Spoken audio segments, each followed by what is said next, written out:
Você já se olhou para o livro do Apocalipse e pensou: isso é confuso demais. Dragões, números, trombetas, selos, o que tudo isso quer dizer? Então fique aqui comigo. Hoje eu vou te levar por uma jornada que vai abrir os olhos, o coração e revelar um propósito profundo por trás de cada símbolo. Vamos descobrir juntos que por trás de visões tão intensas e aparentemente misteriosas, existe uma mensagem de esperança, uma mensagem sobre vitória de Deus e o destino final da humanidade. Está pronto para essa aventura? Nessa abertura do nosso roteiro, queremos transportar o espectador diretamente para a cena.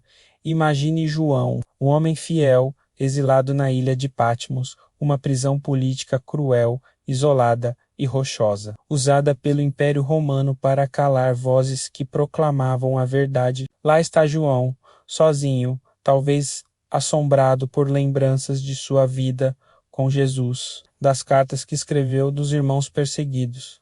E mesmo assim, em meio à dor, ele ora. É nesse momento que toda a esperança da humanidade se encontra com o sagrado.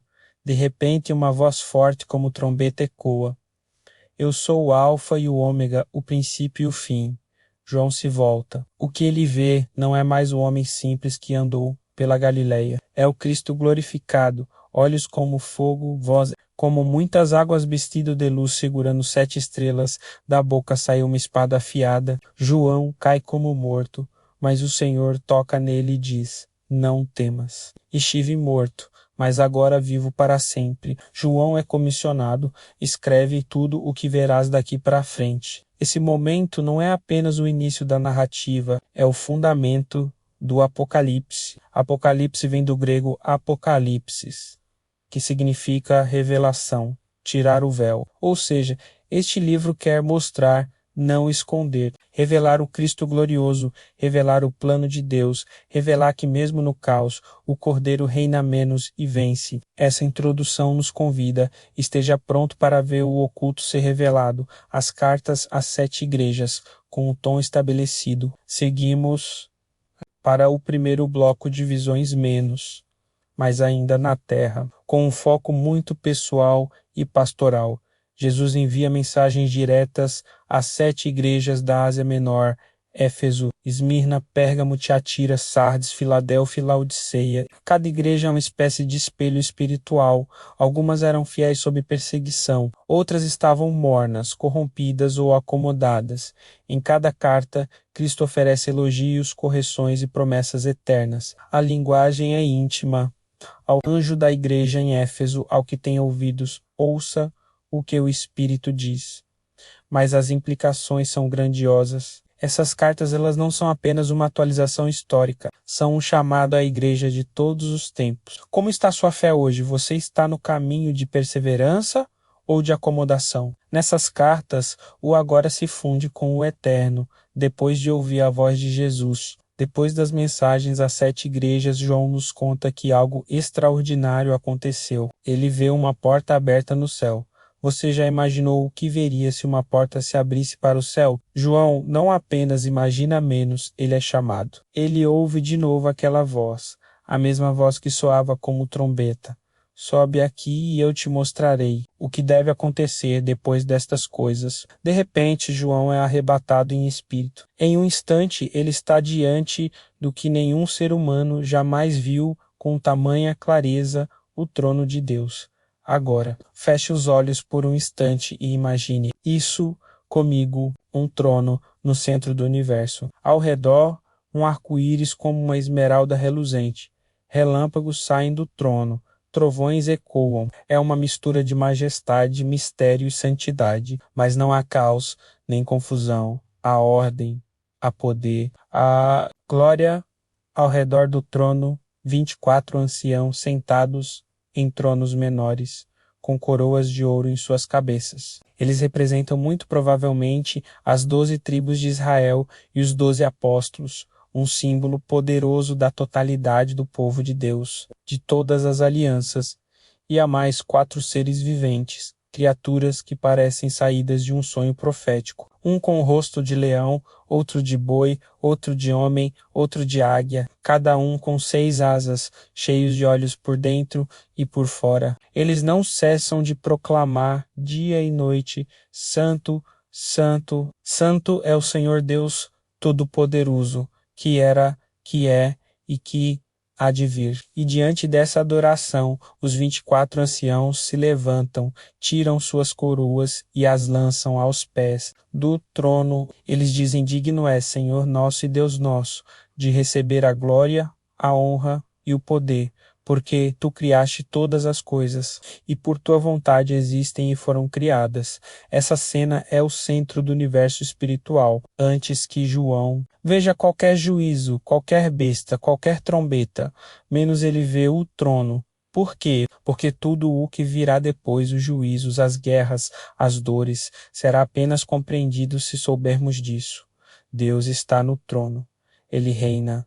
Nada está fora do seu controle. Mesmo quando parece que o mundo está desmoronando, existe uma sala de comando e nela um trono. E esse trono não está vazio. Imagine que você está lá com João ainda diante daquela visão deslumbrante do trono. A luz continua brilhando, os trovões ainda rugem, os seres viventes continuam clamando santo, santo, santo. Tudo parece em perfeita ordem no céu menos, mas de repente algo chama a atenção de João. Na mão direita daquele que está sentado no trono aparece um livro, mas não um livro comum. É um rolo, como os antigos manuscritos, selado com 7 selos, totalmente fechado, trancado, um mistério completo.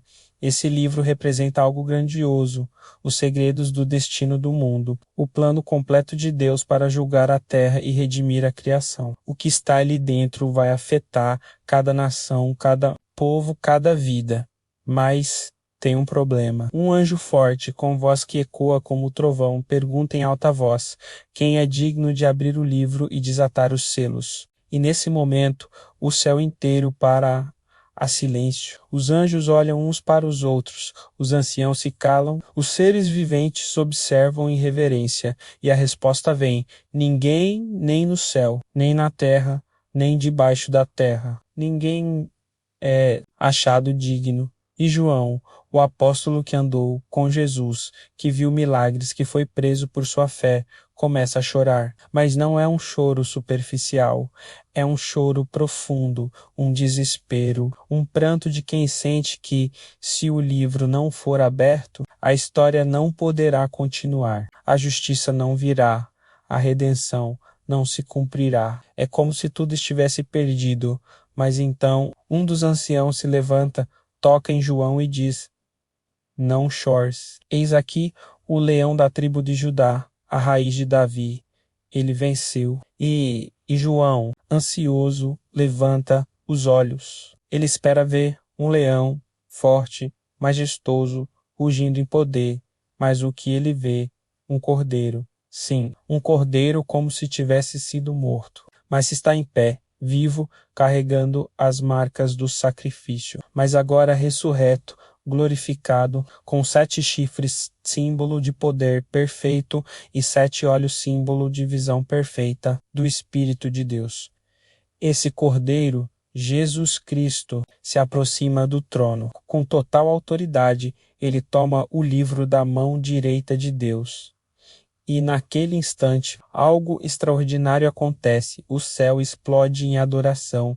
Os 4 seres viventes e os 24 anciãos se prostram. Cada um segura uma harpa e taças de ouro cheias de incenso, que são as orações dos santos, inclusive as suas e as minhas. E eles cantam um novo cântico, dizendo: digno és de tomar o livro e de abrir os seus selos, porque foste morto, e com teu sangue compraste para Deus homens de toda tribo, língua, povo e nação, e para o nosso Deus os fizeste reis e sacerdotes, e eles reinarão sobre a terra. E mais vozes se juntam, milhares, milhões, miríades de anjos em coro, dizendo: digno é o Cordeiro que foi morto de receber poder, riquezas, sabedoria, força, honra, glória e louvor. E como se isso não bastasse, toda criatura no céu, na terra, debaixo da terra, no mar, tudo que tem fôlego se une ao clamor, ao que está sentado no trono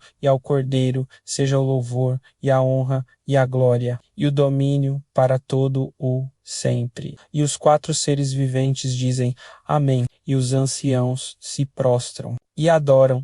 Esse capítulo é um divisor de águas. É o momento em que entendemos que o centro do Apocalipse não é o juízo, não é o caos, não são as bestas. O centro do Apocalipse é o Cordeiro. Ele é o único digno. Ele venceu. Ele reina. E é ele quem conduz a história menos do começo ao fim. Agora que o Cordeiro tem o livro em mãos, os selos começarão a ser abertos. João continua sua visão celestial. Ele está completamente imerso naquele cenário divino diante do trono. E agora o Cordeiro começa a agir. Ele abre o primeiro dos 7 selos. E tudo muda. O primeiro selo, o cavalo branco ao quebrar o primeiro selo. João ouve um dos 4 seres viventes dizer com voz de trovão: vem e vê. E então aparece um cavalo branco. Montado sobre ele um cavaleiro que tem um arco e recebe uma coroa. Ele sai vencendo e para vencer. Agora, atenção!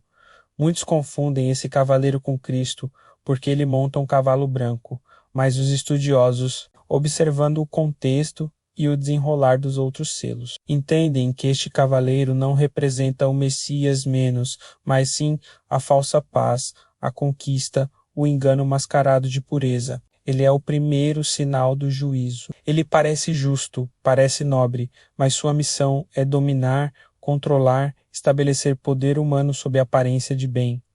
Soa familiar? Quantas vezes o mal se disfarça de bem? Quantas ideologias, sistemas e líderes, ao longo da história, usaram o cavalo branco da retórica pacífica para esconder intenções de dominação? Esse cavaleiro é o começo da ruptura. O segundo selo, o cavalo vermelho ou cordeiro, abre o segundo selo. O segundo ser vivente diz: vem e vê. E João vê um cavalo vermelho como fogo. Seu cavaleiro recebe uma grande espada e autoridade para tirar a paz da terra menos, para que os homens matem uns aos outros. Esse é o cavaleiro da guerra, do conflito, da violência. Ele simboliza tudo aquilo que destrói o relacionamento humano, seja em guerras entre nações ou brigas entre irmãos. O que o primeiro cavaleiro estabeleceu com falsa paz, o segundo escancara com caos e sangue. Guerras e ódio não são apenas problemas geopolíticos, são sintomas de um mundo desconectado de Deus. Esse cavaleiro revela o que acontece quando o amor esfria e a espada fala mais alto que a compaixão. O terceiro selo, o cavalo pretomais, um selo se abre. O terceiro ser vivente clama: vem e vê. João vê um cavalo preto. Seu cavaleiro segura uma balança na mão. E então uma voz no meio dos 4 seres viventes diz: uma medida de trigo por 1 denário e 3 medidas de cevada por 1 denário, mas não danifiques o azeite e o vinho. Esse é o cavaleiro da escassez, da fome, da desigualdade econômica. O trigo e a cevada, alimentos básicos, estão caríssimos. O denário era o salário de um dia de trabalho e só comprava uma porção mínima de comida. Isso indica inflação, crise alimentar, colapso social. Enquanto isso, azeite, vinho, itens de luxo não são tocados. Ou seja, os pobres sofrem, mas os ricos continuam em conforto. Esse cavaleiro denuncia um sistema onde poucos têm muito e muitos têm quase nada. Ele representa o desequilíbrio que, infelizmente, ainda vemos em todo o mundo. É o juízo da injustiça. O 4º selo, o cavalo amarelo ou pálido. Chegamos ao 4º selo. A voz ressoa mais uma vez: vem e vê. E o que João vê agora é assustador. Surge um cavalo pálido, esverdeado, como a cor de um cadáver. Seu cavaleiro se chama Morte, e o inferno o segue logo atrás. Eles recebem poder sobre a 4ª parte da terra, para matar com espada, fome, peste pelas feras. Esse é o Cavaleiro da Morte em larga escala. Resultado direto dos outros 3, conquista, guerra, fome, tudo isso leva à devastação final. A imagem é sombria, morte cavalgando, inferno seguindo como sombra. E o mais importante, esses cavaleiros não agem por si mesmos. Eles são liberados com permissão de Deus, não porque ele deseja destruição, mas porque é um juízo sobre a humanidade rebelde que insiste em seguir sem ele. Esses 4 cavaleiros são como um espelho profético. Eles não são apenas símbolos do fim, menos eles mostram realidades que já estão em ação. São ciclos que se repetem em menor escala na história humana, mas que no tempo do fim alcançarão seu ápice. O 5º selo. Os mártires, o cenário muda. O Cordeiro abre o 5º selo, e João vê as almas dos mártires debaixo do altar. Celestial são os que foram mortos por causa da palavra de Deus e do testemunho que deram. Eles clamam com voz forte: até quando? Ó Senhor, santo e verdadeiro, não julgas e vingas o nosso sangue dos que habitam sobre a terra. Eles recebem vestes brancas, símbolo de pureza e recompensa menos, e são instruídos a esperar um pouco mais. Ainda há outros irmãos que também morrerão por amor a Cristo. Ainda não chegou a hora do juízo completo. O 5º selo mostra que Deus não esqueceu dos seus mártires. O sangue dos fiéis não é ignorado. Cada lágrima, cada perda, cada perseguição será lembrada, mas ele age no tempo certo. O juízo virá, o 6º selo, o abalo cósmico, o 6º selo é aberto. E o que acontece é de tirar o fôlego. Há um grande terremoto, o sol se torna negro como saco de crina, a lua como sangue, as estrelas caem do céu como figos verdes sacudidos por vento forte. O céu se enrola como um pergaminho, toda montanha e ilha se move do seu lugar, é um abalo cósmico completo, a criação inteira parece entrar em colapso, e os poderosos da terra, menos reis, príncipes, ricos, generais, escravos e livres, se escondem em cavernas e montanhas. Eles clamam apavorados: cai sobre nós, montes, escondem-nos da face daquele que está sentado no trono e da ira do Cordeiro, porque é vindo o grande dia da sua ira, e quem poderá subsistir? Perceba, não é apenas o medo do desastre, é o medo da ira do Cordeiro. O juízo não vem como vingança cega, mas como justiça santa, e ninguém pode enfrentá-lo de pé. Este capítulo termina com essa pergunta retumbante: quem poderá subsistir? O capítulo anterior terminou com uma pergunta que ecoa no coração: o grande dia da ira de Deus chegou. Quem poderá subsistir? Capítulo 7 responde: antes que o 7º selo seja aberto, antes que os ventos do juízo continuem a soprar sobre a terra, o céu pausa tudo. Sim, o céu silencia a tempestade, porque há algo muito importante para acontecer: a proteção do povo de Deus. João vê 4 anjos, um em cada canto da terra segurando os ventos. Esses ventos são símbolo de destruição, de juízo iminente menos. Mas Deus diz: não soltem os ventos ainda. Antes disso, é necessário selar os servos de Deus na testa, um selo visível, eterno, espiritual. É como se Deus dissesse: marquem os meus filhos, eu os conheço, eles são meus. Os 144 mil seladores João. Então houve o número dos selados, 144 mil, menos sendo 12 mil de cada tribo de Israel. Esse número é simbólico, carregado de significado, multiplicações de 12 o número da aliança e de 1000 plenitude. Os estudiosos entendem esse grupo como uma representação dos fiéis protegidos, um povo escolhido, selado para resistir à tribulação. Eles não estão escondidos do mundo, estão no meio dele, mas carregam em si a marca de Deus. Isso não é apenas profecia, é encorajamento. O juízo pode vir, o mundo pode tremer, mas Deus cuida dos seus, e isso não para aí. A grande multidão que ninguém podia contar depois de ouvir o número dos selados. João vê algo ainda maior. Diante dos seus olhos aparece uma multidão incontável, gente de todas as nações, tribos, povos e línguas, todos de pé diante do trono e do Cordeiro, vestidos de branco e com ramos de palmeiras nas mãos. Eles clamam: com grande voz, salvação ao nosso Deus, que está sentado no trono e ao Cordeiro. É uma cena de vitória, uma celebração, uma resposta ao clamor do juízo. Enquanto a terra geme, o céu canta. Enquanto os ímpios correm para se esconder, os salvos se aproximam para adorar. E então um dos anciãos pergunta a João: estes que estão vestidos de branco, quem são e de onde vieram? João humildemente responde: Senhor, tu sabes. E o ancião revela: estes são os que vieram da grande tribulação, lavaram as suas vestes e as branquearam no sangue do Cordeiro. Eles passaram pela tempestade, eles enfrentaram a dor, mas saíram de lá lavados, purificados, triunfantes. Não foram poupados da luta, menos foram fortalecidos nela, e agora estão diante do trono, servindo a Deus dia e noite. E aqui vem uma das promessas mais lindas do Apocalipse: nunca mais terão fome, nunca mais terão sede. O sol não cairá sobre eles, nem calor algum, porque o Cordeiro que está no meio do trono os apacentará e os guiará para as fontes da água da vida. E Deus enxugará de seus olhos toda lágrima. Você consegue sentir a ternura divina aqui? O mesmo Cordeiro que abriu os selos, o mesmo que venceu a morte, o mesmo que foi adorado por milhões de anjos, é o mesmo que cuida de cada um dos seus, pessoalmente. Ele enxuga lágrimas. Ele guia para a fonte da vida. Ele protege no meio do caos.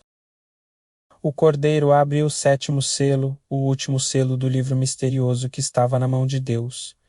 E o que acontece? Silêncio. Um silêncio que dura cerca de meia hora no céu, onde antes havia trovões, adoração, coros de milhões. Agora tudo para. Mas esse silêncio não é vazio, é denso, sagrado, repleto de expectativa. É como aquele momento antes do trovão, como um instante antes do juiz bater o martelo, como o silêncio profundo antes de uma revelação decisiva. O céu inteiro suspende sua voz, porque algo grandioso está para acontecer. As trombetas estão prestes a soar. Os 7 anjos com 7 trombetas, João 5, 7 anjos em pé, diante de Deus.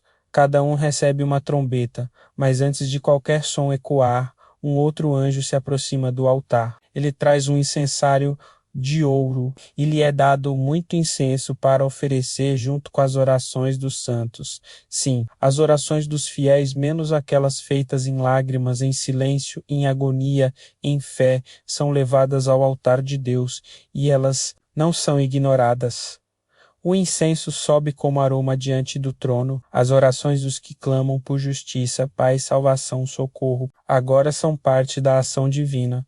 E então o anjo enche o incensário com o fogo do altar e o lança sobre a terra. O resultado? Relâmpagos, trovões, terremotos, o céu responde. Deus começa a agir. É o início de uma nova fase de juízo. As trombetas, a partir daqui, os anjos começam a tocar suas trombetas um a um menos, e com cada som, um novo tipo de juízo é derramado sobre a terra. Agora mesmo, primeira trombeta menos juízo sobre a natureza. Verde, o primeiro anjo toca sua trombeta e saraiva e fogo misturados com sangue caem sobre a terra, 1/3 das árvores e de toda a relva. Verde é queimado, a criação sofre, a natureza grita, é o começo da devastação ambiental. Não por acaso, pois a criação geme há muito tempo, e agora Deus responde à destruição que o próprio homem causou. Segunda trombeta menos juízo sobre os mares, o segundo anjo toca. Algo como uma grande montanha ardendo em fogo é lançado ao mar. 1/3 do mar se torna sangue. 1/3 das criaturas marinhas morre e 1/3 dos navios é destruído. A economia marítima colapsa. Os oceanos, fonte de vida e comércio, agora são cenário de juízo. Terceira trombeta menos juízo sobre as águas potáveis. Terceiro anjo toca, cai do céu uma grande estrela ardendo com motor. Ela atinge os rios e fontes de águas doces. O nome da estrela é Absinto, palavra que remete a algo amargo, venenoso. As águas se tornam amargas, muitos morrem ao bebê-las. O que era para dar vida agora traz morte, uma crise hídrica mortal. Aqui vemos juízo sobre a sobrevivência básica. Quarta trombeta. menos juízo sobre os céus. O quarto anjo toca. Um terço do sol, da lua e das estrelas é ferido. A luz se enfraquece. O dia perde parte do seu brilho. A noite se torna ainda mais sombria. É como se o próprio relógio cósmico começasse a quebrar. A luz que guia os passos humanos falha. É o anúncio. Algo muito mais grave está para vir. A advertência que corta o céu, mas antes que a quinta trombeta soe. João vê algo perturbador. Uma águia voando pelo meio do céu, gritando com voz poderosa: Ai, ai, ai dos que habitam sobre a terra por causa dos toques das trombetas que ainda hão de soar. É como se o próprio céu anunciasse: se você achou que isso foi pesado, prepare-se, o pior está por vir. Isso nos mostra que o juízo de Deus vem em fases crescentes. Ele não despeja tudo de uma vez menos, ele avisa, alerta, permite que o mundo veja, que ouça, que pense, que se arrependa. Mas será que o mundo ouve? Será que a humanidade escuta? O céu se abriu, as primeiras trombetas soaram, a natureza sofreu, as águas foram feridas, a luz enfraqueceu. Mas agora, com a quinta trombeta, o juízo deixa de ser apenas físico e torna-se espiritual. O que acontece agora não é um desastre natural, é uma invasão do sobrenatural sombrio. A quinta trombeta, menos a estrela e o abismo primeiro, a João viu uma estrela caída do céu à terra, mas atenção, essa estrela não é um corpo celeste, é um ser, uma figura simbólica, um anjo decaído, com um propósito terrível. Ele recebe a chave do poço do abismo, o lugar onde estão aprisionadas forças espirituais malignas. Quando ele abre o abismo, sobe uma fumaça escura como a de uma fornalha. O sol e o ar se escurecem, o mundo entra em sombras, e dessa fumaça surgem criaturas indescritíveis, gafanhotos, mas não como os que conhecemos. Esses gafanhotos têm aparência de cavalos preparados para a guerra. Na cabeça algo como coroas de ouro. Seus rostos são como rostos humanos, cabelos como de mulheres, dentes como de leões. Vestem couraças de ferro. Suas asas fazem um barulho como carros de muitos cavalos correndo para a batalha.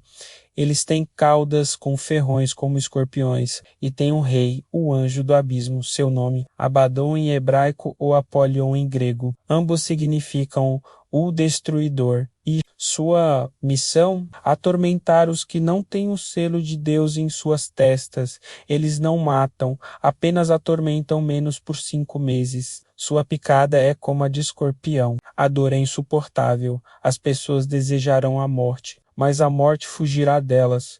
Você consegue imaginar esse cenário? Um mundo mergulhado em fumaça espiritual, criaturas demoníacas soltas, um sofrimento profundo, mas que não leva à morte, leva ao desespero. É um juízo psicológico, emocional, existencial, e tudo isso com um limite de tempo, 5 meses. Deus ainda coloca limites até mesmo no juízo.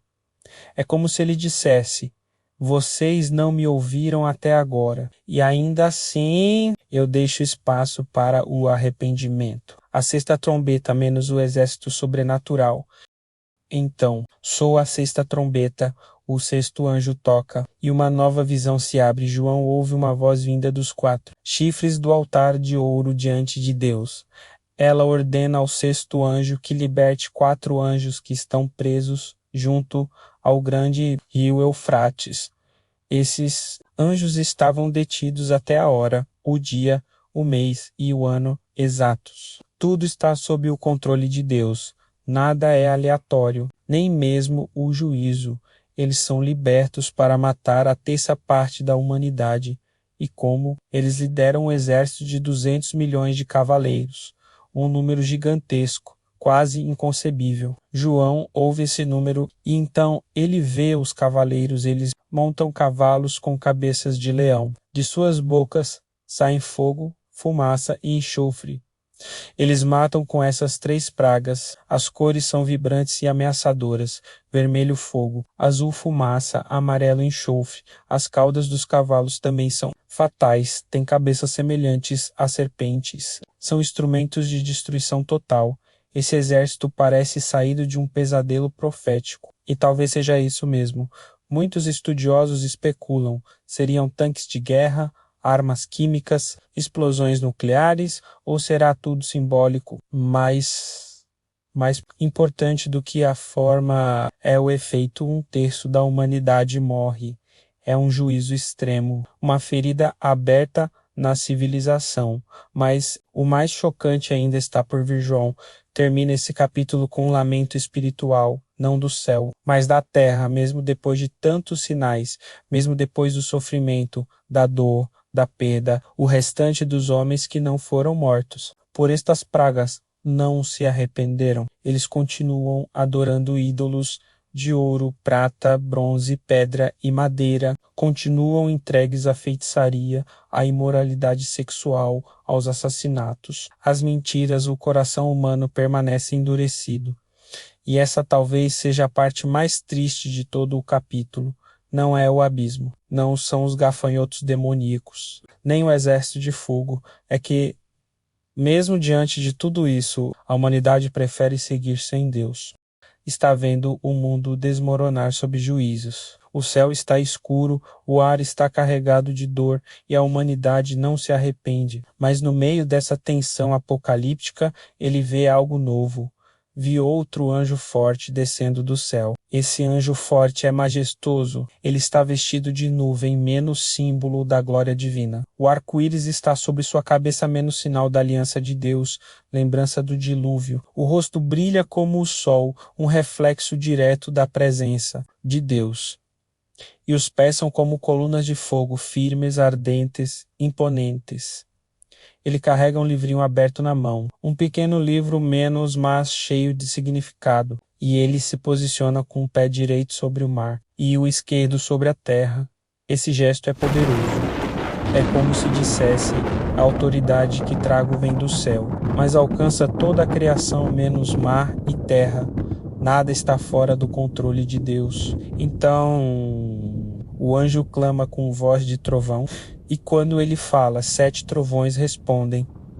7 trovões. Não é apenas um som. São vozes poderosas, misteriosas. João se prepara para escrever o que ouviu menos, mas então algo surpreendente acontece. Não. Escrevas o que os 7 trovões disseram. Sela-o. Sim, há coisas que Deus escolhe não revelar ainda. Mesmo num livro de revelações, há segredos. E isso nos ensina algo profundo. Nem tudo o que está por vir nos será mostrado. Deus compartilha o que precisamos saber. O resto é dele. A declaração solene do anjo ao anjo. Então levanta a mão ao céu e faz um juramento. Não haverá mais demora. Mas nos dias da voz do 7º anjo, quando ele tocar a trombeta, o mistério de Deus se cumprirá como anunciou aos seus servos, os profetas, ou seja, o tempo da espera está acabando. O plano de Deus está chegando ao clímax. A última trombeta trará a conclusão do mistério divino. Tudo aquilo que os profetas anteciparam vai se cumprir. João e o livrinho, o chamado Pessoale. Então vem a parte mais íntima do capítulo. A voz do céu diz a João: vai, toma o livrinho que está aberto na mão do anjo. João vai até o anjo, uma cena linda. Um homem frágil, se aproximando de um ser celestial gigantesco. E o anjo diz: toma-o e come-o. Ele será doce na tua boca, mas amargo no teu estômago. João obedece. Ele pega o livrinho e o come. E exatamente como foi dito, ele é doce na boca, mas amargo no estômago. Esse gesto carrega um significado poderoso. O livrinho representa a palavra de Deus, a mensagem profética, o conteúdo da revelação. Quando João a recebe, ela é doce, porque a verdade de Deus sempre é doce para quem crê, para quem ama a sua voz. É como mel. Ela consola, ilumina, inspira, mas depois ela se torna amarga por dentro, porque a mensagem também traz juízo, dor, responsabilidade. A revelação de Deus nem sempre é confortável. Ela confronta, exige ação, causa dor para quem vê o pecado, para quem sente o peso da rejeição divina.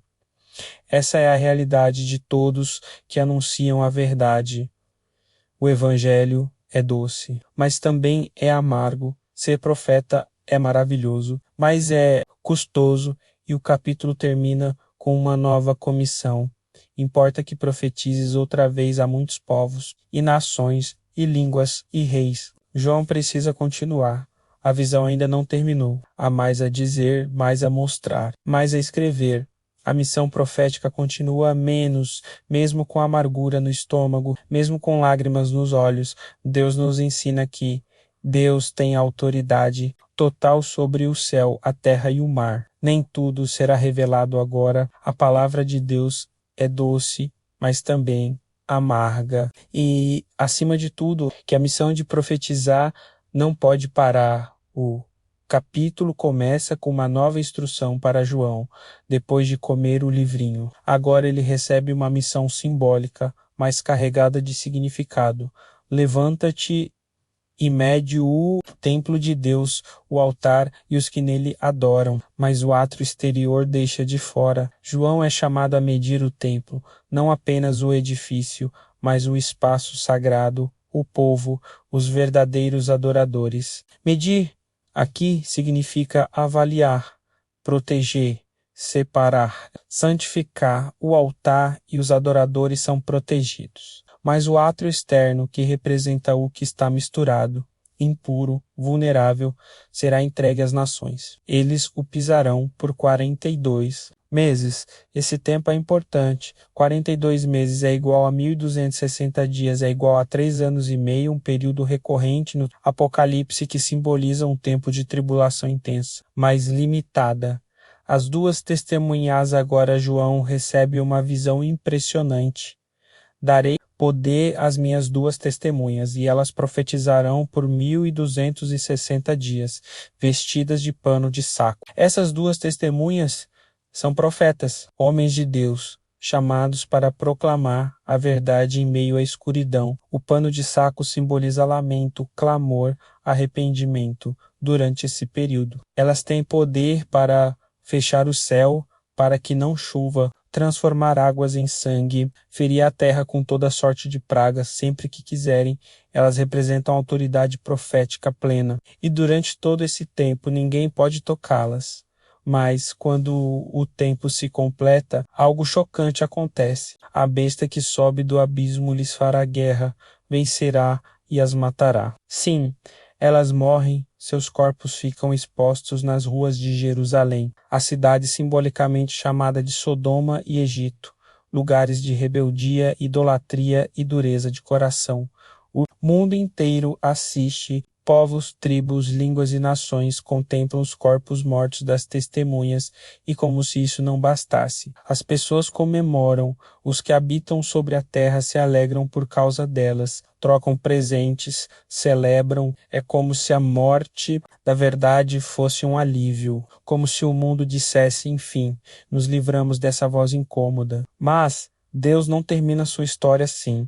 Depois de 3 dias e meio, o espírito de vida entra nelas. Elas se levantam e grande temor cai sobre todos. Uma voz celestial diz: subi para cá. E diante dos olhos do mundo, elas sobem ao céu numa nuvem. No mesmo instante, há um grande terremoto. 1/10 da cidade cai. 7.000 pessoas morrem. Mas os sobreviventes, finalmente, dão glória a Deus. Essa cena é poderosa. Ela revela que a verdade pode ser silenciada por um tempo, mas nunca será destruída. Deus sempre ressuscita o testemunho fiel. A perseguição aos profetas pode ser cruel, mas a justiça virá. A 7ª trombeta menos o reinado de Cristo é anunciado com a cena das testemunhas encerrada. Agora vem o clímax. O 7º anjo tocou a trombeta e o que se ouve? Vozes poderosas no céu, proclamando: os reinos do mundo passaram a ser do nosso Senhor e do seu Cristo, e ele reinará para todo o sempre. Esse é o momento pelo qual todo o livro caminha. É o anúncio do reino eterno de Deus. Os 24 anciãos caem de joelhos. Eles tiram suas coroas. Eles adoram. Eles dizem: graças te damos, Senhor Deus Todo-Poderoso, que eis e que eras, porque assumiste o teu grande poder e começaste a reinar. Eles reconhecem: chegou a hora. A ira de Deus se manifestou. O tempo de julgar os mortos, recompensar os santos e destruir os que destroem a terra está próximo. E então algo místico acontece. O templo de Deus se abriu no céu e a arca da aliança foi vista. Relâmpagos, vozes, trovões, terremotos e grandes saraivas se seguem.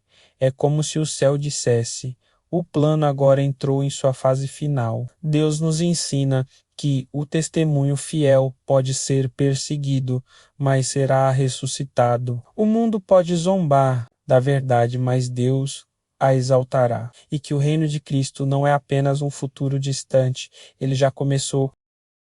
O capítulo começa com João dizendo: e viu-se um grande sinal no céu. Essa expressão já nos avisa, o que vem a seguir não é literal, é um símbolo espiritual, um quadro celestial que revela verdades eternas. O sinal da mulher, a primeira imagem que João vê, é uma mulher vestida do sol, com a lua debaixo dos pés e uma coroa de 12 estrelas sobre a cabeça. Ela está grávida, em trabalho de parto, gritando de dores, prestes a dar à luz. Essa mulher representa muito mais do que uma figura individual. Ela simboliza o povo de Deus. Tanto o Israel do Antigo Testamento quanto a Igreja do Novo é uma imagem coletiva e profética. As 12 estrelas representam as 12 tribos ou os 12 apóstolos. A luz ao redor dela indica glória divina, e sua gravidez aponta para o cumprimento do plano de salvação. Ela vai gerar o Messias, o sinal do dragão logo. Em seguida, João vê outro sinal no céu, um grande dragão vermelho com 7 cabeças e 10 chifres, e sobre suas cabeças 7 coroas. Esse dragão é Satanás, descrito com toda a sua imponência simbólica. As 7 cabeças indicam completude e inteligência maligna, os 10 chifres, poder político, e as coroas, autoridade usurpada. Sua cauda arrasta a terça parte das estrelas do céu, provavelmente anjos que caíram com ele. E ele se coloca diante da mulher esperando o nascimento do filho, pronto para devorá-lo. É o retrato mais puro do mal, o desejo de destruir o plano de Deus antes que ele se cumpra. O filho varão, a mulher dá à luz um filho varão, que, segundo o texto, há de reger todas as nações com vara de ferro. Esse filho é Jesus Cristo, o Messias prometido, nascido da aliança de Deus com seu povo. O dragão quer destruí-lo, como tentou através de Herodes, da tentação no deserto, da cruz, mas falhou. E o seu filho foi arrebatado para Deus e para o seu trono. Essa é a ascensão de Cristo, a confirmação de que o plano de Deus venceu a mulher no deserto com o filho seguro no céu. A mulher foge para o deserto, para um lugar preparado por Deus, onde será sustentada por 1260 dias novamente, os 3 anos e meio simbólicos. Isso representa o cuidado divino com o seu povo fiel durante a tribulação. Mesmo perseguido, o povo de Deus não está abandonado. Deus prepara abrigo, sustento e proteção. A guerra no céu agora, a narrativa muda de cenário. João vê uma guerra cósmica começar. Houve batalha no céu. Miguel e seus anjos batalhavam contra o dragão. Miguel, o arcanjo guerreiro, lidera o exército do céu. O dragão, Satanás, luta com seus próprios anjos, mas eles não prevaleceram. O resultado é definitivo. O dragão é lançado do céu para a terra. João não deixa dúvidas sobre sua identidade. O grande dragão foi precipitado, a antiga serpente, chamada o Diabo e Satanás, que engana todo o mundo. Ele perde acesso ao céu, ele não pode mais acusar os santos diante de Deus.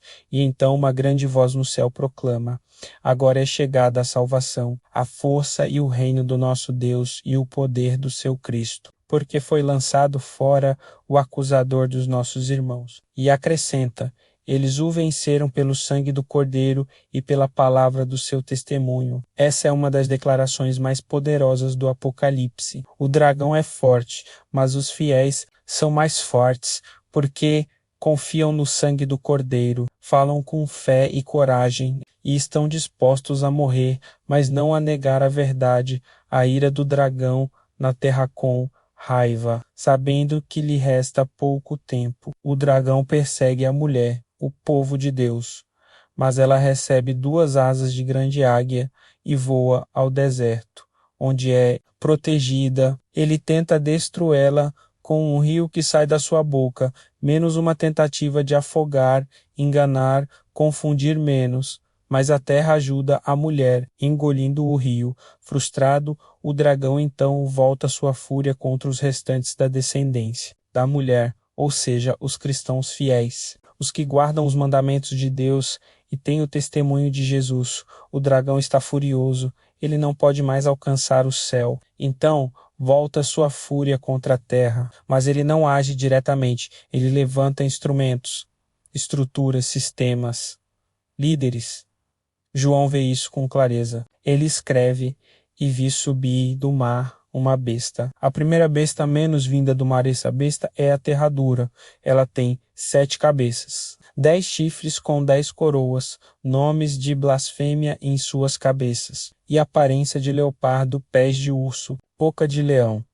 Esses animais remetem às visões de Daniel, impérios do passado. Essa besta é um símbolo de um poder político global, um sistema que concentra poder, idolatria e perseguição religiosa. E o dragão deu à besta o seu poder, o seu trono e grande autoridade. Ou seja, Satanás entrega seu domínio à besta. Ela é sua representante na terra.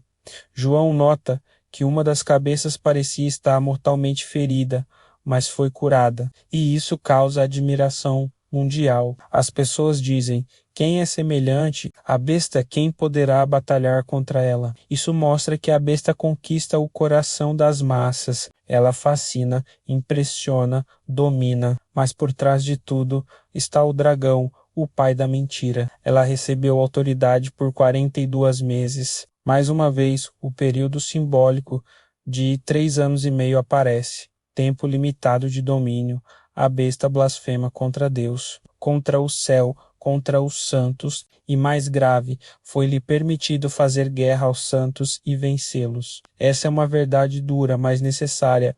A besta tem permissão para perseguir os fiéis. Ela não tem poder absoluto, mas por um tempo ela prevalecerá externamente. E a adoraram todos os que habitam sobre a terra, cujos nomes não estão escritos no livro da vida do Cordeiro. A adoração à besta não é apenas política, menos é espiritual. Ela representa um culto global ao poder, à mentira e ao ego.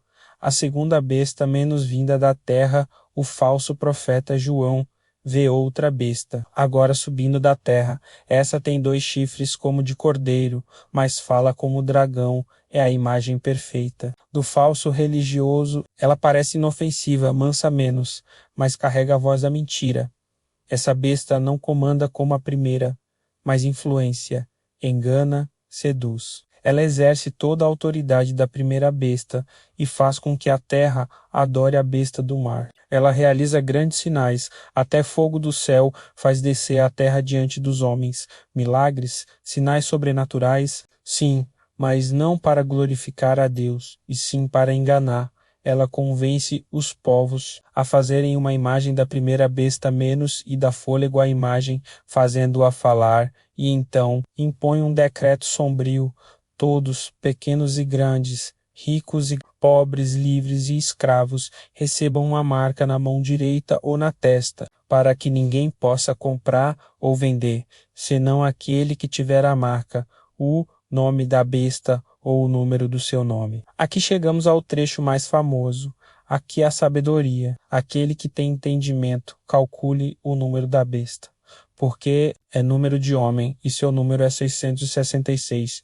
O número 666. O que significa: esse número é envolto em mistério, especulação e temor há séculos, mas João nos dá 2 pistas claras: é número de homem menos, ou seja, representa humanidade, caída, imperfeita, limitada. É 666 menos repetição de 6, número que representa incompletude, falha em contraste com o 7, que representa plenitude e perfeição em toda a Bíblia.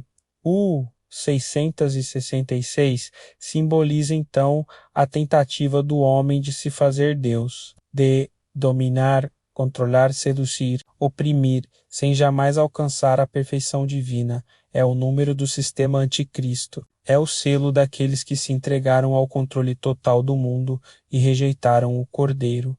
A falsa trindade. Neste capítulo vemos claramente uma imitação grotesca da Trindade. O dragão Satanás tenta imitar o Pai. A besta do mar, o anticristo, tenta imitar o Filho. A besta da terra, o falso profeta, tenta imitar o Espírito Santo. É o império da mentira, da sedução, do controle, mas é também limitado no tempo, nas ações e no poder. João diz: vi no céu outro sinal grande e admirável, e o que ele vê é impactante: 7 anjos com 7 pragas, os últimos juízos de Deus. Pois com eles a ira de Deus se consuma. Mas antes que essas pragas comecem, João vê os vencedores, o mar de vidro e os vencedores da besta. Vi como que um mar de vidro misturado com fogo. Esse mar de vidro representa a paz cristalina e a pureza diante do trono de Deus, mas agora está misturado com fogo, indicando santidade, julgamento e a glória que consome o pecado.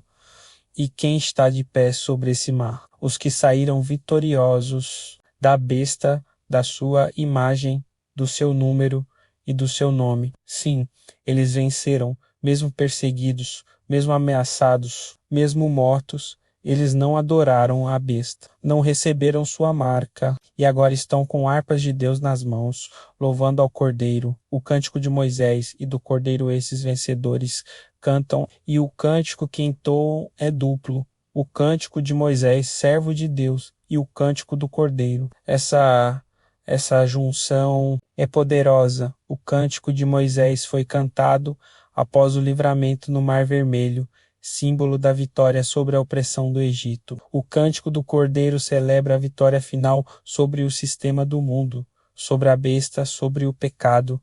Eles cantam: grandes e maravilhosas são as tuas obras, Senhor Deus Todo-Poderoso. Justos e verdadeiros são os teus caminhos, ó Rei dos Santos. Quem não te temerá, ó Senhor, e não glorificará o teu nome, porque só tu és santo. Todas as nações virão e adorarão diante de ti, porque os teus juízos são manifestos.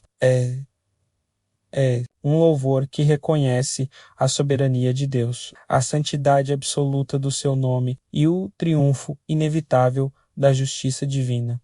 O santuário se abre, as 7 taças se aproximam depois do cântico. João vê o santuário do tabernáculo do testemunho, ou seja, o templo celestial menos abrir-se, e de dentro dele saem os 7 anjos com as 7 pragas. Eles estão vestidos de linho puro e resplandecente, com faixas de ouro sobre o peito menos, mostrando que são mensageiros da santidade e da justiça divina. Um dos 4 seres viventes entrega a cada anjo uma taça de ouro, cheia da ira de Deus, que vive para todo o sempre. Nesse momento, o templo se encheu de fumaça da glória de Deus e do seu poder, e ninguém podia entrar no templo até que se completassem as 7 pragas dos 7 anjos. Essa cena é fortíssima.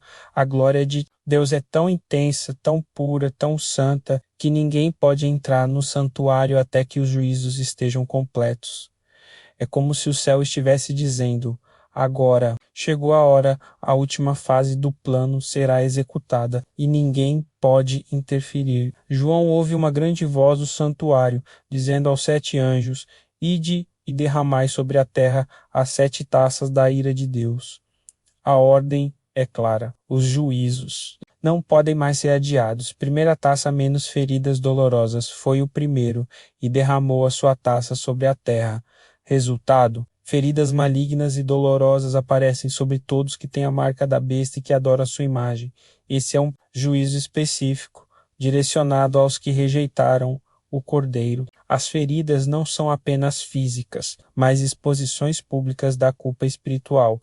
Segunda taça, menos o mar se torna sangue. O segundo anjo derramou a sua taça no mar, e o mar se tornou em sangue como de um morto, e tudo que havia no mar morreu. Ao contrário da segunda trombeta, que afetava 1/3, aqui todo o mar é contaminado. O oceano, fonte de vida, vira um símbolo de morte total. Terceira taça, menos rios e fontes contaminadas. O terceiro anjo derramou a sua taça nos rios e nas fontes das águas, e também se tornaram em sangue, a água doce essencial à vida.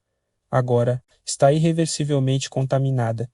Então o anjo das águas declara: Justo és tu, ó Senhor, que és e que eras o Santo, porque julgaste estas coisas. Porque derramaram o sangue dos santos e dos profetas, e tu lhes deste sangue a beber, são dignos disso. Ou seja, o juízo é proporcional. Eles derramaram sangue, agora bebem sangue. É a retribuição justa de Deus. Quarta taça menos o sol. Queima os homens, o quarto anjo derramou a sua taça sobre o sol. E o sol recebeu poder para abrasar os homens com fogo.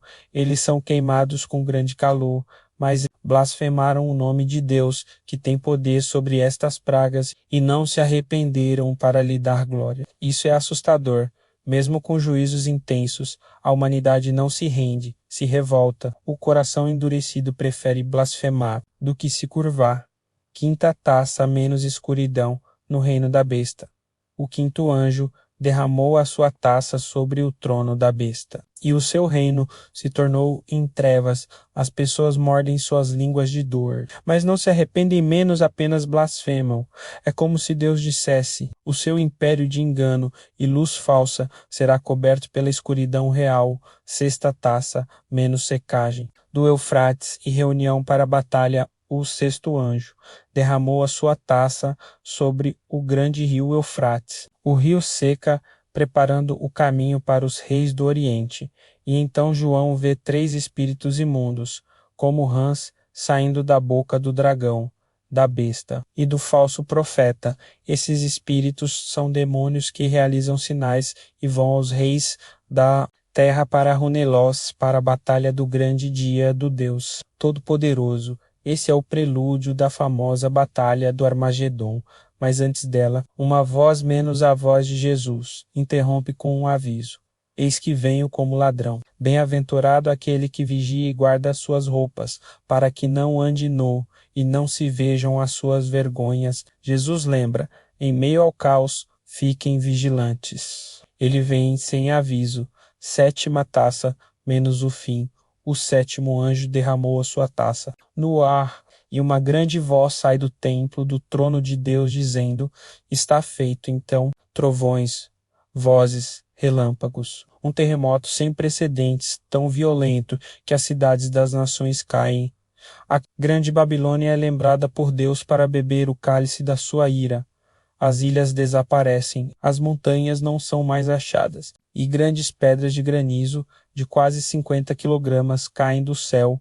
E mais uma vez, os homens blasfemaram de Deus por causa da praga do granizo. Mesmo no fim, muitos não se arrependem. João começa com um convite celestial: Vem, mostrar-te-ei o juízo da grande prostituta que está sentada sobre muitas águas. Essa prostituta não é uma mulher literal, ela simboliza um sistema espiritual corrompido, uma religião falsa, luxuriosa, opressiva, idólatra. A mulher e a besta João é levado em espírito ao deserto, lugar de revelações duras. E ali ele vê a mulher. Estava sentada sobre uma besta escarlate, cheia de nomes de blasfêmia, com 7 cabeças e 10 chifres. A mulher está vestida de púrpura e escarlata, adornada com ouro, pedras preciosas e pérolas. Em sua mão, um cálice de ouro menos mais cheio de abominações e da imundícia da sua prostituição. Na testa dela está escrito um nome: Mistério Babilônia, a grande, a mãe das prostituições e das abominações da terra. Essa figura representa a corrupção espiritual que permeia os sistemas religiosos ao longo da história. Menos uma aliança com os poderes do mundo, uma fé deformada, um culto ao luxo, poder e dominação. E vi que a mulher estava embriagada do sangue dos santos e do sangue das testemunhas de Jesus. Ela não apenas seduz menos, ela persegue os fiéis. Sua religião é inimiga da verdade. A besta o poder que a sustentar. Mulher está sentada sobre a besta escarlate, menos a mesma besta. Do capítulo 13, o anjo explica: a besta que viste era e já não é, e há de subir do abismo, e irá à perdição. Aqui temos um ciclo de poder mundial que aparece, desaparece e reaparece. A besta representa sistemas políticos e impérios que se levantam contra Deus. Ela tem 7 cabeças e 10 chifres, e o anjo começa a explicar o mistério. As 7 cabeças. As 7 cabeças são 7 montes sobre os quais a mulher está sentada. E são também 7 reis. 5 já caíram, um existe. O outro ainda não veio, mas quando vier, durará pouco. Esses montes representam reinos, impérios, sistemas políticos dominantes ao longo da história humana. Alguns identificam com Babilônia, Pérsia, Grécia, Roma. O importante é que todos estão subordinados à besta, e todos são transitórios. A besta como o 8º rei, a besta que era e já não é. Ela também o 8º rei, e é do 7 e vai à perdição. Esse é o último sistema mundial, possivelmente um império final, liderado pelo anticristo, que se levanta com grande poder, mas será destruído por Deus.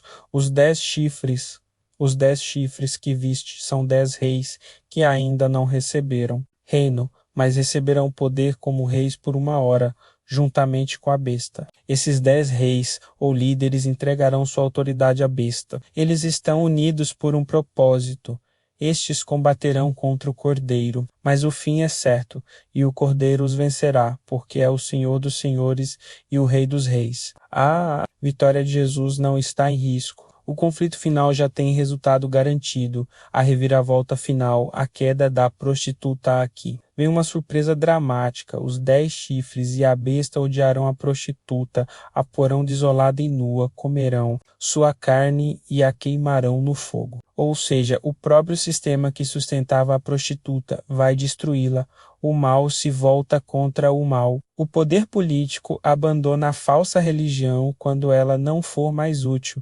É o colapso da aliança profana entre poder político e poder religioso, corrompido porque Deus tem posto em seus corações que cumpram o seu intento.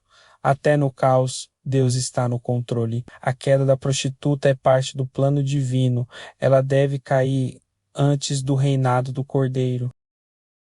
João inicia o capítulo com uma visão. Depois destas coisas vi descer do céu outro anjo, que tinha grande poder, e a terra foi iluminada com a sua glória. Esse anjo proclama com força: caiu a grande Babilônia e se tornou morada de demônios, covil de todo espírito imundo. Essa cidade, esse sistema global de corrupção está agora desnudado. O que antes parecia brilhante e influente é agora visto como um lugar maldito, dominado por forças das trevas, a corrupção global da Babilônia, porque todas as nações beberam do vinho da ira da sua prostituição. Babilônia seduziu o mundo inteiro. Ela misturou religião com idolatria, política com ganância, comércio com perversão. Os reis da terra se prostituíram com ela. Os mercadores se enriqueceram com a abundância do seu luxo. Foi um sistema que enriqueceu os grandes e oprimiu os pequenos, que lucrou às custas da alma humana.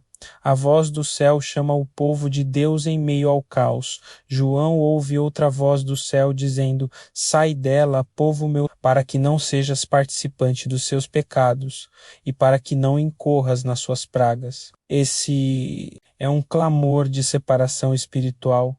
É como se Deus dissesse: não se misture, não se acomode, não se venda, não se contamine com o sistema corrompido deste mundo. Então vem a sentença: os seus pecados se acumularam até o céu, e Deus se lembrou das suas iniquidades. Recompensa na mesma medida dai-lhe em retribuição como ela deu a vós. Pagai-lhe em dobro, segundo as suas obras. Babilônia se exaltou, viveu em ostentação, disse a si mesma: estou sentada como rainha, não sou viúva, e não verei tristeza. Mas o juízo é rápido. No mesmo dia virão as suas pragas, morte, pranto e fome, e será totalmente queimada. O império do luxo é consumido pelo fogo do juízo. O lamento dos reis. Mercadores e navegadores, agora vemos o impacto global da queda da Babilônia. Os reis da terra que com ela se prostituíram chorarão e se lamentarão vendo a fumaça da sua queima. Eles ficam de longe, com medo, mas choram porque perderam seu poder, sua influência. Ai, ai da grande cidade Babilônia, a poderosa. Em uma hora veio o seu juízo. E não são só os reis. Os mercadores do mundo também choram, porque ninguém mais compra as suas mercadorias. João lista luxos e riquezas, ouro, prata, pedras preciosas, linho fino, púrpura, seda, vinho, azeite, madeira, cara, especiarias, e também corpos e almas de homens. Sim, Babilônia lucrou até com vidas humanas. É a denúncia de um sistema que vende tudo menos até a dignidade. Em uma hora foram destruídas tantas riquezas. Os navegadores, os que transportavam mercadorias pelo mar, os que viviam do comércio global, também lamentam. Ai, ai da grande cidade, na qual todos os que tinham navios no mar se enriqueceram. O céu celebramas, enquanto a terra chora. O céu celebra, alegra-te sobre ela, ó céu, e vós, santos, apóstolos e profetas, porque Deus julgou a vossa causa contra ela. É o contraste final. O sistema do mundo lamenta a perda de lucros. Os santos celebram o fim da opressão, a pedra lançada ao mar, o fim irrecuperável então. Um anjo poderoso toma uma pedra grande, como uma mó, e a lança ao mar, dizendo: com igual violência será lançada a Babilônia, a grande cidade, e nunca mais será achada. E então uma lista de nunca mais é proclamada. Nunca mais se ouvirá nela voz de arpistas, nem de músicos, nem de noivos e noivas, nem de lâmpada acesa. Porque os teus mercadores eram os grandes da terra, e por tuas feitiçarias todas as nações foram enganadas, e nela se achou o sangue dos profetas, dos santos e de todos os que foram mortos na terra. Babilônia não era apenas corrupta, menos era assassina. Sua queda é justa, definitiva, eterna. João ouve um estrondo no céu, como uma multidão imensa, dizendo: Aleluia! A salvação, a glória e a honra e o poder pertencem ao Senhor nosso Deus. Por quê? Porque verdadeiros e justos são os seus juízos, pois julgou a grande prostituta. O céu celebra a justiça de Deus, a Babilônia caiu, a opressão acabou, agora a adoração enche os céus. O céu explode em aleluias a palavra. Aleluias é repetida várias vezes e só aparece neste capítulo em todo o Novo Testamento. É como se tudo o que foi contido até aqui agora se derramasse em adoração. E outra vez disseram: Aleluia! E a fumaça dela sobe para todo o sempre. Os 24 anciãos e os 4 seres viventes prostraram-se e adoraram a Deus. E uma voz saiu do trono: Louvai o nosso Deus, todos os seus servos, as bodas do Cordeiro. Então João ouve algo ainda mais glorioso: regozijemo-nos e alegremo-nos, e demos-lhe glória, porque vindas são as bodas do Cordeiro, e já a sua esposa se aprontou. Aqui temos a imagem do casamento celestial, o Cordeiro. Jesus está prestes a se unir à sua noiva, a igreja fiel, e foi-lhe concedido que se vestisse de linho fino, puro e resplandecente, porque o linho fino são as justiças dos santos. João é então instruído, escreve: Bem-aventurados aqueles que são chamados à ceia das bodas do Cordeiro. Esta é a maior celebração de todos os tempos, o reencontro entre o Salvador e os salvos. João tenta adorar o anjo em meio a tanta glória. João se emociona e tenta adorar o anjo que lhe mostra tudo isso. Mas o anjo responde com firmeza: Olha, não faças tal, sou teu conservo. Adora a Deus, porque o testemunho de Jesus é o espírito de profecia. É um lembrete importante. Toda profecia verdadeira aponta para Cristo, e somente Ele é digno de adoração.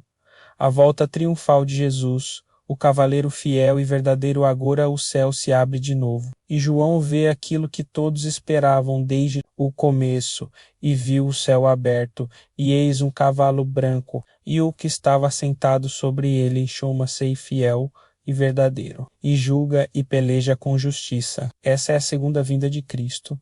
não em humildade, mas em glória absoluta. Seus olhos são como chamas de fogo, em sua cabeça muitos diademas, seu nome só ele conhece completamente. Está vestido com um manto tingido de sangue, sinal de juízo e vitória, e seu nome é chamado o Verbo de Deus. Os exércitos do céu o seguiam-no os exércitos no céu em cavalos brancos, vestidos de linho fino, branco e puro. Esses exércitos são os anjos, e também os santos glorificados, menos a igreja triunfante, retornando com o rei da sua boca. Saía uma espada afiada, para ferir com ela as nações. Ele não precisa de armas.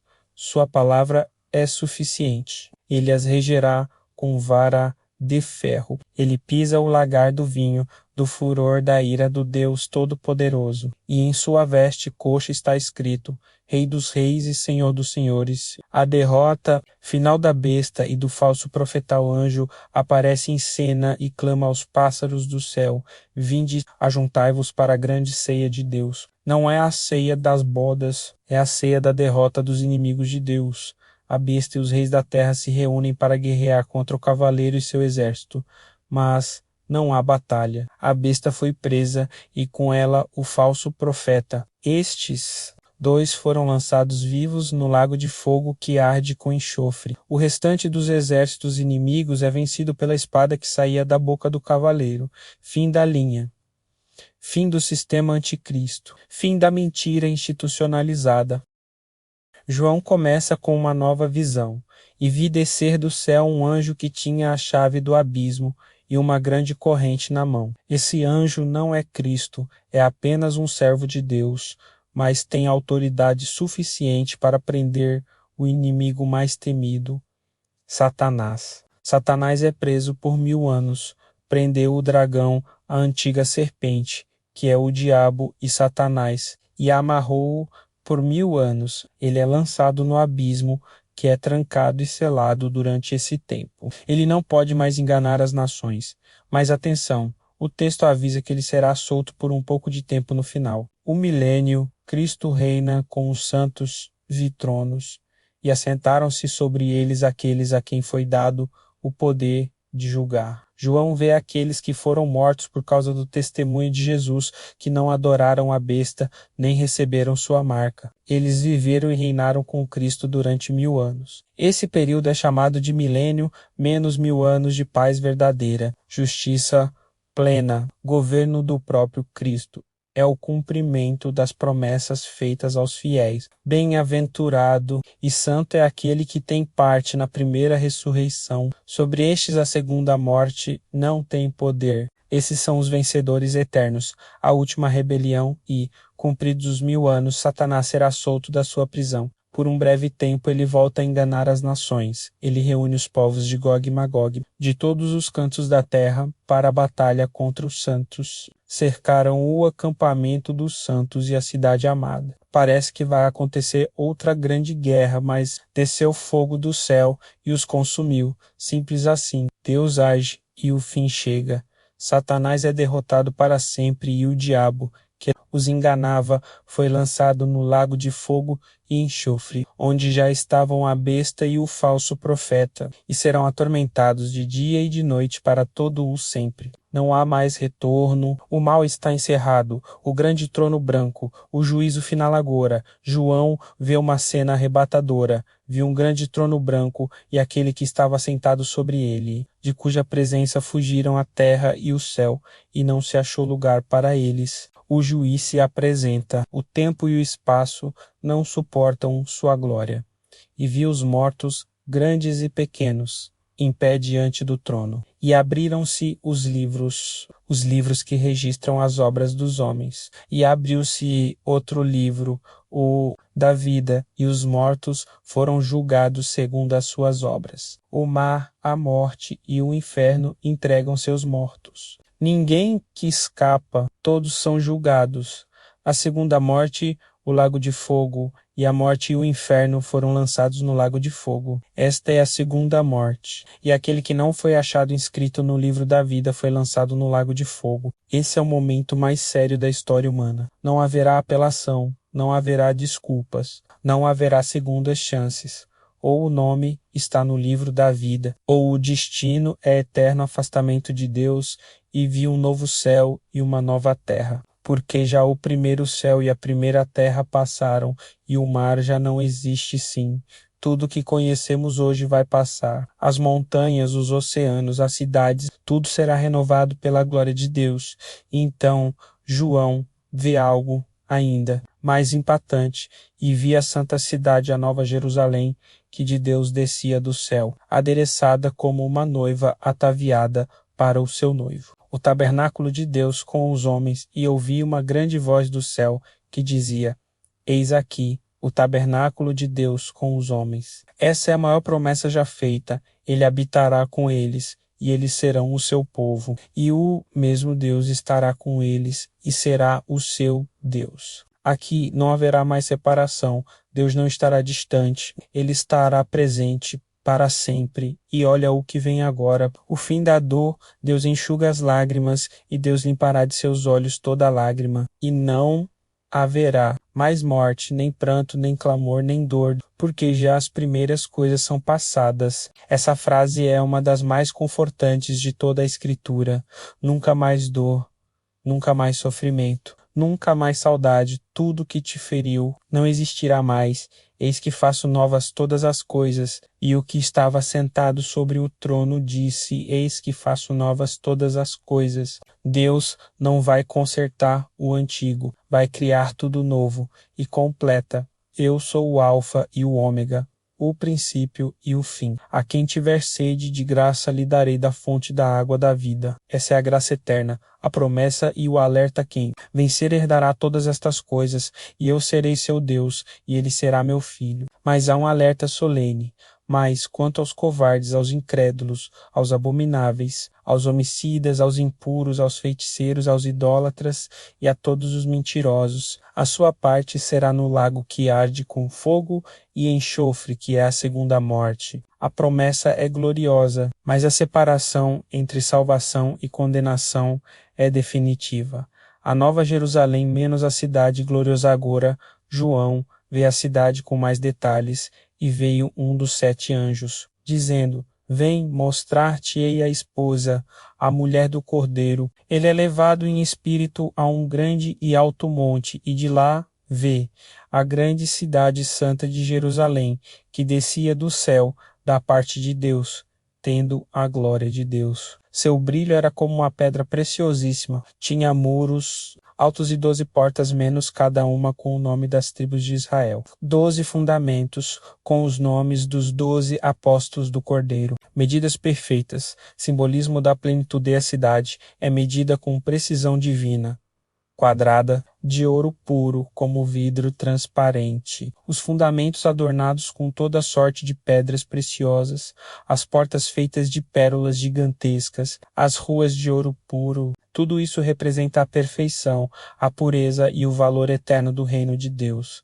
Deus e o Cordeiro são o templo, e não vi templo nela, porque o seu templo é o Senhor Deus Todo-Poderoso e o Cordeiro, ou seja, não haverá mais necessidade de religião. O próprio Deus estará presente, luz eterna, e a cidade não necessita de sol nem de lua, para que nela resplandeçam, porque a glória de Deus a tem iluminado, e o Cordeiro é a sua lâmpada. Não haverá mais noite, não haverá trevas, não haverá medo. As nações e os reis da terra, as nações andarão à sua luz, e os reis da terra trarão para ela a sua glória. As suas portas nunca se fecharão de dia, porque ali não haverá noite. Tudo está aberto, seguro, glorioso. Não há mais exclusão, não há mais pecado, pureza absoluta nela. Não entrará coisa alguma que contamine e cometa abominação e mentira, mas somente os que estão inscritos no livro da vida do Cordeiro. João continua a visão da Nova Jerusalém e mostrou-me o rio puro da água da vida, claro como cristal, que saía do trono de Deus e do Cordeiro. Esse rio simboliza a vida eterna fluindo diretamente de Deus no meio da sua praça, e de um e de outro lado do rio estava a árvore da vida, que dá 12 frutos, dando seu fruto de mês em mês. A árvore da vida que estava no Éden agora está de volta, acessível novamente, e as folhas da árvore são para a cura das nações. Aqui não há mais feridas, guerras ou doenças. Só a vida plena, a eternidade com Deus ali, nunca mais haverá maldição alguma. O trono de Deus e do Cordeiro estará nela, e os seus servos o servirão e verão o seu rosto. Essa é a maior promessa de todas. Veremos o rosto de Deus, e o seu nome estará nas suas testas. Ali não haverá noite. Eles reinarão para todo o sempre. Palavras fiéis e verdadeiras agora. O anjo fala com João. Estas palavras são fiéis e verdadeiras. O Senhor enviou o seu anjo para mostrar aos seus servos as coisas que em breve devem acontecer. É como se o céu estivesse reafirmando: tudo isso é real, tudo isso vai acontecer. A primeira declaração de Jesus: venho sem demora, e eis que cedo venho. Bem-aventurado aquele que guarda as palavras da profecia deste livro. A promessa está feita, Jesus está voltando. João tenta adorar o anjo novamente tomado pela glória. João tenta mais uma vez adorar o anjo, mas ele diz: olha, não faças tal, adora a Deus. A adoração é exclusiva de Deus. Não selar as palavras, não seles as palavras da profecia deste livro, porque próximo está o tempo. Diferente de Daniel, que foi instruído a selar o livro. João é instruído a divulgar. A mensagem é urgente, a realidade inalterável do juízo. Quem é injusto, faça. Injustiça ainda. E quem está sujo, suje-se ainda. E quem é justo, faça justiça ainda. E quem é santo, santifique-se ainda. A decisão que se faz nesta vida é definitiva na eternidade. A segunda declaração de Jesus recompensa: e eis que cedo venho, e o meu galardão está comigo, para dar a cada um segundo a sua obra. Jesus vem como justo juiz. Ninguém ficará sem recompensa menos ou sem justiça. Eu sou o Alfa e o Ômega, o princípio e o fim, o primeiro e o último. Bem-aventurados e excluídos bem-aventurados os que guardam os seus mandamentos, para que tenham direito à árvore da vida. Mas há os que ficam de fora, ficarão de fora os cães, os feiticeiros, os impuros, os homicidas, os idólatras e todo aquele que ama e pratica mentira. A eternidade não permitirá mais corrupção. A terceira declaração de Jesus, o testemunho final: eu, Jesus, enviei o meu anjo para vos testificar estas coisas às igrejas. Eu sou a raiz e a geração de Davi, a resplandecente estrela da manhã. É Jesus quem assina. Ele é o autor e o assunto de toda a revelação. O grande convite, então ouvimos a voz da igreja e do Espírito, e o Espírito e a esposa. Dizem: vem, e quem ouve, diga: vem, e quem tem sede, venha, e quem quiser, tome de graça da água da vida. Esse é o último convite da Bíblia. Você tem sede, você deseja a vida eterna? Então venha, é de graça. A advertência final: se alguém acrescentar alguma coisa a estas palavras, Deus acrescentará as pragas, e se alguém tirar, Deus tirará a sua parte da árvore da vida. Este livro não pode ser manipulado. A última promessa de Jesus. Aquele que testifica estas coisas diz: certamente cedo venho. E então a resposta da igreja: amém. Ora vem, Senhor Jesus. A última palavra da Bíblia. A graça de nosso Senhor Jesus Cristo seja com todos vós. Amém. E assim termina a maior história já contada, do caos à nova criação, do pecado à santidade, da morte à vida eterna, da cruz ao trono, do haja luz ao venho sem demora. Se você crê em Jesus, essa história termina com você dentro dela.